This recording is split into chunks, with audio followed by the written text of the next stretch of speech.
I thought I'd make this little Patreon video. I know there's not many people on here at the moment. Hopefully it's something that grows, and when it does, sort of people can go back to this stuff and view it all like in good time. But I thought I'd make this to give you a little bit of an update of what's going on, a little bit of an idea of what I'm doing even though isolation's happening.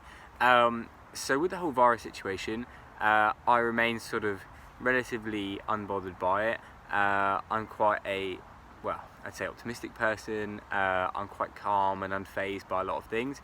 To begin with, I found it quite difficult, but now it's very much routine and it's the same for everyone. So I'm continuing to do the things I wanted to do. I'm still trying to progress my plans when it comes to the walk, and there's a lot involved with that. So I wanted to give you a little idea of what that looks like. So in terms of the walk date, it was originally going to be sort of January, February next year that I was planning to leave for the walk.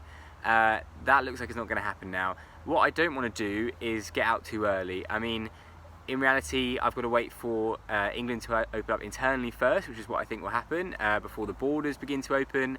And obviously we need a clear run sort of across all the countries. And also, once things open back up, it's not going to be back to normal straight away. There's going to be a lot of procedures in place, and things are going to be more slow to do things. And you know, if I can't get access to shops or things that I might need during the walk, it might make things very difficult. And also, if a country hasn't really returned to its like normal state of being, it might not be as enjoyable. So if I'm, you know, walking through Spain and there's no bars open or something, if I decide I want to get an idea of going out for a night of salsa, or I decide that I want to meet some locals and get to know what it's like, or I want to visit something that's there, that's not going to be able to happen because the spirit of the country sort of won't be back yet. These things won't be open. Obviously, I'm on a very tight budget for the walk, so there is something in my mind that says if I was to go earlier, would it be better? Because in the end, obviously I'd save a lot of money if I wasn't doing things like going out. I will have very little of that, I think. A lot of it's sort of, you know, I'm eating peanut butter sandwiches, I'm sleeping on the side of the road, it's all cheap and cheerful, and the budget for the walk, I'm thinking is going to be around £350 a month. That's what I'm going to be trying to live off. So these sort of like expenses that most people are used to, and things even that I'm used to and I don't really feel like I spend a lot, I have to get used to sort of living on the road on a bare minimum, and the majority of what I'll be paying for is food. Obviously I'll be walking hopefully around 40 kilometers a day. I'll be either carrying my weight on my back or pushing a pram. If it's a pram, it might be 25 kg of weight. It could be a lot to push, and it's going to be fatigue on my muscles. It's going to be a very tiring exercise, and so I'm going to be eating a lot. So I'll probably be spending something like anywhere between £6-7 a day on food, and that'll probably be it. I'm obviously sleeping in the woods, or I'm sleeping on the side of the road, so there'll be no funds involved. And you know, the occasional thing as I'm going along, I might have to pay for. But the idea is to sort of live like the locals do, get engrossed into the culture, and not go to any tourist spots. I don't intend to do any of those things. We'll see. I'm sure there's some things, you know, if I was, you know, seeing a great wonder, it might be worth seeing it. You know, there is tourist things that are worth seeing, but I really want to go sort of like the road less travelled by, the path that most people wouldn't consider taking. As for the route, I had a lot of considerations of the route, and obviously don't want to plan too far because we don't know how long we don't know how long I'm going to be on the road. We don't know how far I'll manage. In my mind, I'm willing to commit to at least a year. So obviously, if I'm going to say I'm going to do a year, whether I enjoy it or not. I think I'm going to enjoy it. I mean, I'm still out walking every day. I'm still doing all the same things. I have the same goal, the same passion towards it. So it feels like the right thing, but it's hard to say that until you're actually out there. And you know, you can go for a couple of days walking, you can go for a week walking, go for a month walking, but walking for a year and having to live, you know, out of a bivvy or a tent and having to eat dry food all the time, these things might take their toll. So we can't be sure. So I'm willing to commit to a year, which is from here to Turkey. That's the plan. It might overrun slightly or be slightly less. But I want to do a year and then assess the situation. So at some point next year, I've sort of got a date in mind, which will be sort of halfway through or maybe end of next year, maybe September next year. And I would do it sooner. It's a weather factor, unfortunately. So what you get is you're looking for a window of weather so you can travel through all the countries without hitting too many highs or lows. Mostly when it comes to Europe, the highs, there's a lot less of them. Colds though, they can set in and you sort of have like these minus temperatures, and if I'm sleeping outside all the time, it's going to be a bad thing. And for me, I really, unless someone invites me on their home, I don't want to spend a penny on hostels or anything like that. Maybe once every couple of weeks, if no one's offered me a place to stay, I might need someone to wash my clothes or something like that. But really, that's not going to be much of an option for me if I want to keep within my budget. So a lot of that will come down to weather. So for me, September is looking relatively good. And what the journey will look like is I'm looking to travel from England. I'll take the North Downs Way, which is something I'm familiar with, so I don't need a map for the first bit. Walk across down the North Downs Way, which is something I'm doing at the moment, across to Dover, down into France. I'll make my own way through France, figuring out as I go, then into Spain.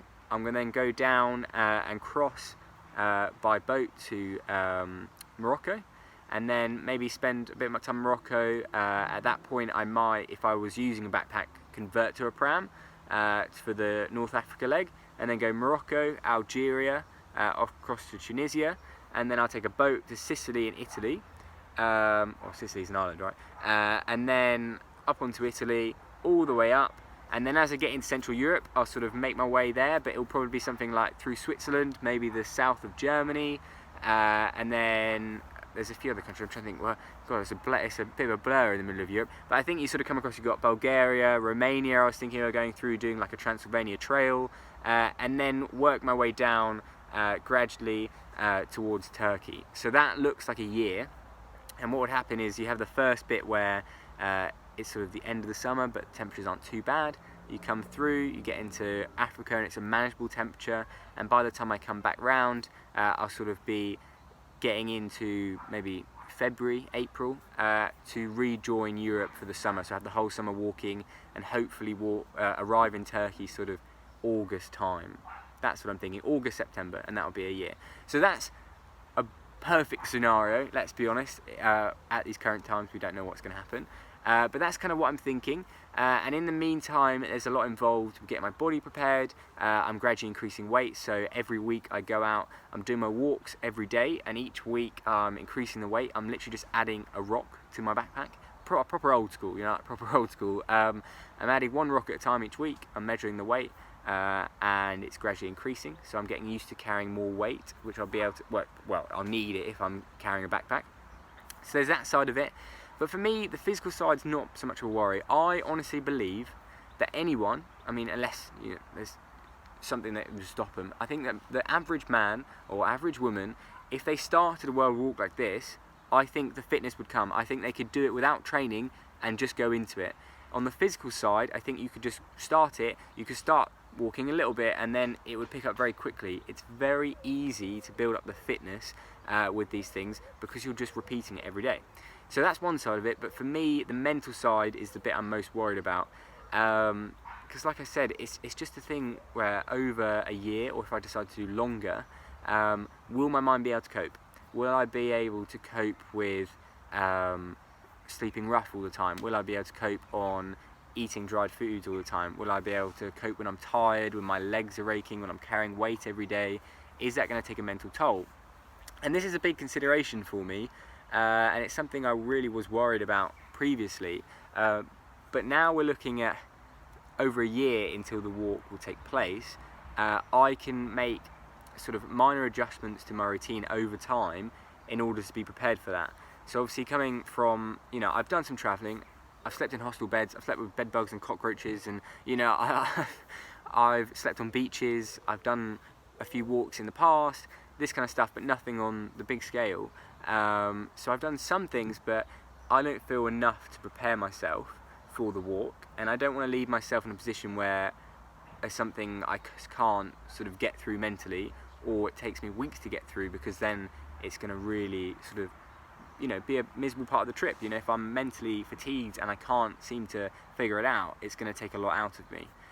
So in the meantime, this is a wall behind me that I've been building. I've got a little camp going out in the garden. There's nowhere else I could build it, obviously, at these times. But I'm living here in the garden most of the times, and I've been doing one night extra a week. So I'm up to 5 nights a week in the tent now. and I'm sleeping outdoors, and it's a bit chillier than usual, and that's something just getting used to being outdoors again.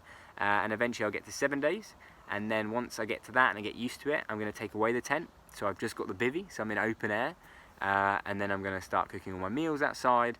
And the idea is I'm trying to mimic the walk conditions as much as I can. We're going to be, you know, out on the trail all the time, and I'm quite used to solitude. It's something I'm quite used to, but I'm not used to having to cook my meals on a fire, having to find things, be able to collect water, all these things, just basic survival things that used to be very common for people in history, and we just take for granted now. We're not really used to doing it, and it's something that I'm not used to doing. So I'm trying to mimic that at home, and see if I can get the exact same conditions. And once I get to the point where I've gradually introduced it, rather than it being a shock, and that's the norm. If I can wake up, I can go to work, I can be in a great mood, it doesn't bother me, it doesn't feel like I've had less sleep.